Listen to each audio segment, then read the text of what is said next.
आज आम पढ़ा क्रिया विशेषण जोड़ा कि तुम बीएचडी सिलेबस रे अच्छी। आज आम क्रिया विशेषण पढ़ा और वाक्य पढ़ा है। तो देख विशेषण प्रथम आम विशेषण पढ़ते प्रथम आम विशेषण पढ़ते। तो विशेषण क्या कह जाए ना हूँ संज्ञार जी विशेषता कराए ताकू विशेषण कह जाए। ठीक है ना। यहाँ हूँ क्रिया विशेषण। क्रिया विशेषण मान तार कौन जो शब्द क्रियार विशेषता कराए। ठीक है ना। जिन शब्दों से क्रिया की विशेषता का पता चलता है उन्हें क्रिया विशेषण कहते हैं। जैसे कि वह धीरे धीरे चलता है, चलना। ठीक है ना। ये जो चलता ये गोटे क्रिया, गोटे एक्शन वर्ड है। कर्ता जहाँ करे ताको कौन कह जाए क्रिया कह जाए। तो से चलता हूँ गोटे गोटे हाँ क्रिया है। तो ओह ये ओह कौन है कर्ता है, चलता कौन है क्रिया है। तो से धीरे धीरे चलुची चलुची धीरे धीरे चलुची। ठीक है ना। तो धीरे धीरे हो विशेषता। ठीक है ना। इस वाक्य में चलता क्रिया है और धीरे धीरे उसकी विशेषता है। क्रिया विशेषण 4 प्रकार स्थानवाचक, कालवाचक, परिमाणवाचक और रीतिवाचक। ठीक अच्छे। हमें स्थानवाचक पढ़ा। स्थानवाचक विशेषण जो शब्द किसी क्रिया के व्यापार स्थान को बोध कराते हैं उन्हें स्थानवाचक विशेषण कहते हैं।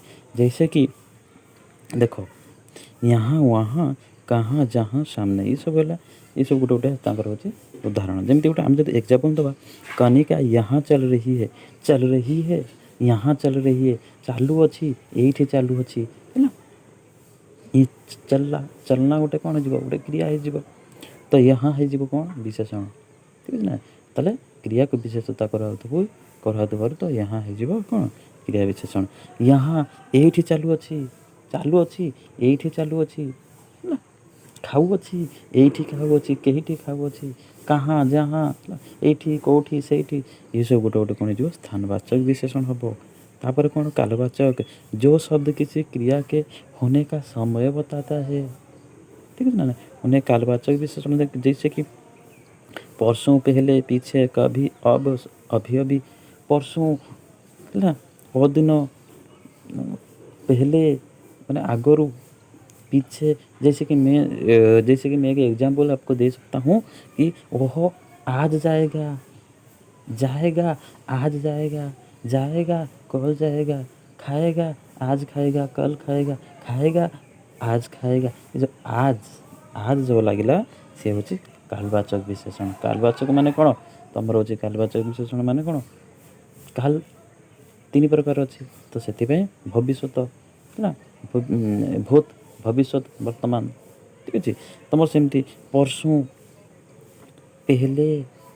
पहले आ जाना पहले आ जाना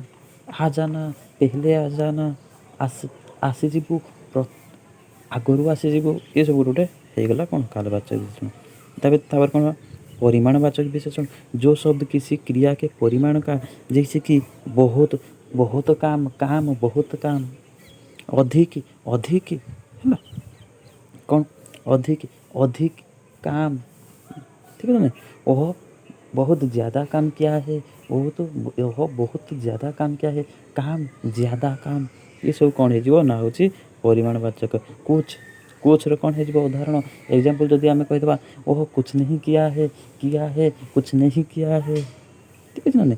ये सब गोटे गोटे रीतिवाचक ऐसे क्रिया विशेषण शब्द जो किसी क्रिया के होने की विधि या तरीके का बोध कराते हैं यह शब्द रीतिवाचक क्रिया विशेषण कहलाते हैं।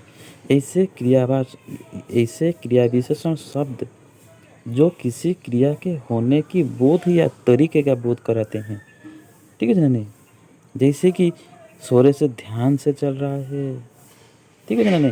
कौन कहला ऐसे क्रिया विशेषण शब्द एमिति क्रिया विशेषण शब्द जो किसी क्रिया के होने की बोध या तरीका माने कौन गोटे कार्य होउथबार तुमको अनुभव हम ना से कार्यर तरीका बतईदेव तुमको ताकू कौन कौन कौन कह ना रीतिवाचक क्रिया विशेषण कहीदेव। जमीती कि सोरे से ध्यान से चल रहा है ध्यान से चल रहा है। यहाँ पे चलना का तरीका आपको बोध कराता है, चलता है, ध्यान से चलता है। वह फटाफट खाता है, वह खाता है खाइला सॉरी वह खाता है, फटाफट खाता है। अमित गलत चाल चलता है, ठीक है नहीं, अमित चलता है गलत चाल ना। बोलना हमेशा सच बोलना ये सब कौन है रीतिवाचक विशेषण। शेर धीरे धीरे आगे बढ़ता है धीरे धीरे बढ़ता है, ठीक है ना नहीं, जाऊँगी धीरे धीरे जाऊँगी, ठीक है ना नहीं, सब कौन है ये तुमर होगला कौन क्रिया विशेषण। तापर आम देखा कौन ना हूँ वाक्य।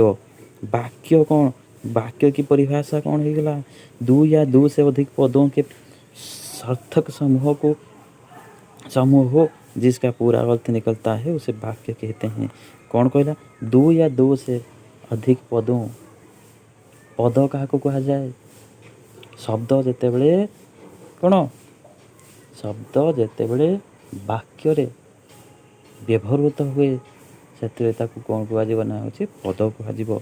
कौन कहला, दीटा वाक्य कर्ता और क्रिया हो गले गोटे वाक्य हो, तो से कहे मिनिमम दीटा दरकार, ठीक है ना नहीं।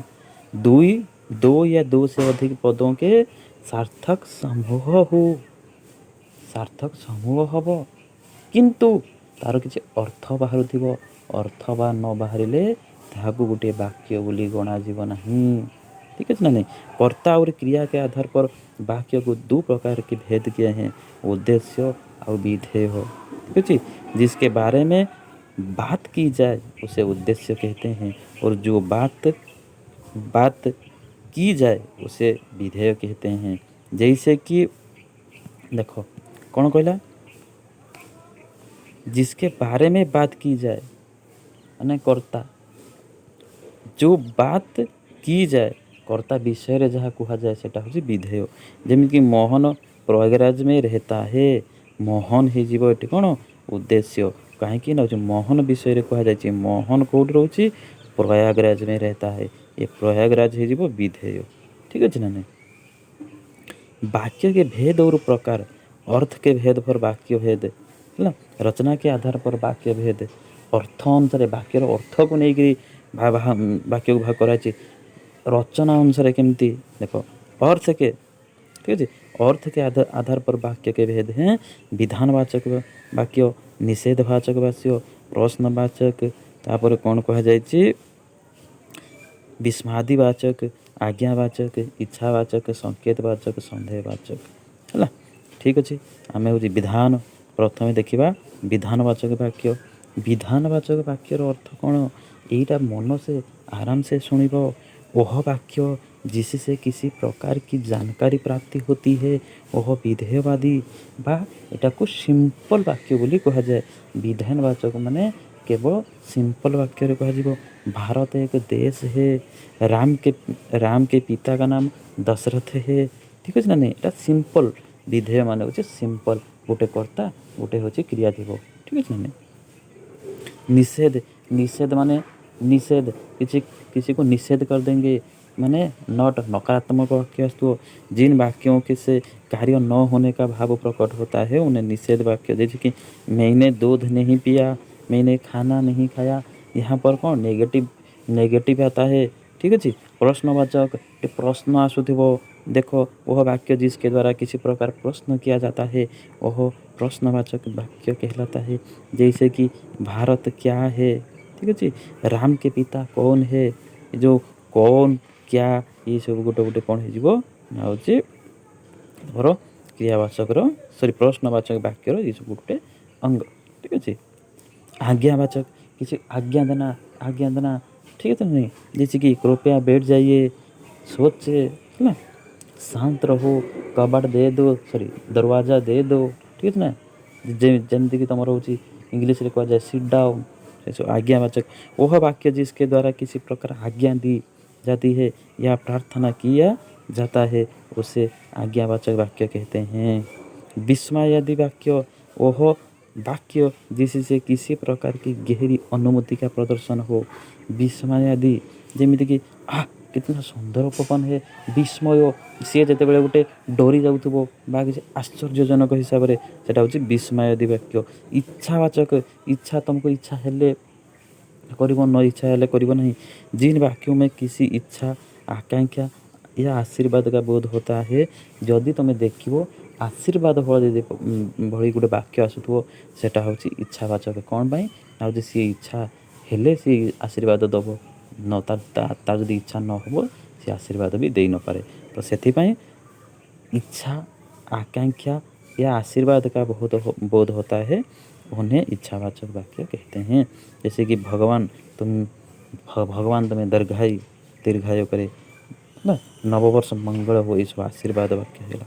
संकेतवाचक जिन वाक्यों में किसी संकेत का बोध होता है, जैसे कि मैं आपको उदाहरण देता हूँ, है राम का मकान वहाँ है।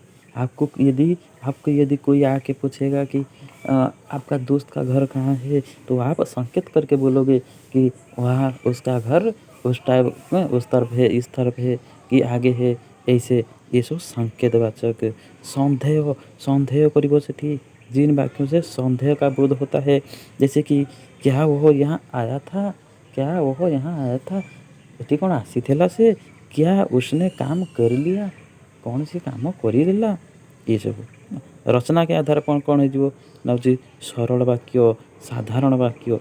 जिन वाक्यों में वह एक ही विधेय हो जाता है, उन्हें सरल वाक्य या साधारण वाक्य कहते हैं। इन वाक्यों में एक ही क्रिया होती है।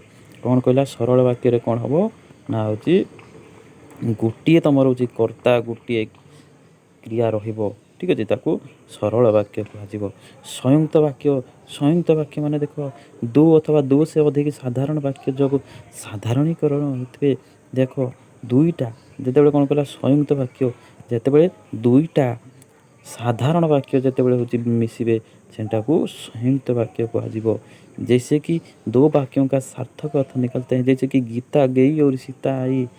हमें दुईटा वाक्य करदे, सीता गई और गीता गई और सीता आई, और जदि आम हटेदबा दुईटा वाक्य से हो, ठीक अच्छे। मिश्र वाक्य कौन हम देखो ना जी, इस वाक्य में एक पद प्रधान हो और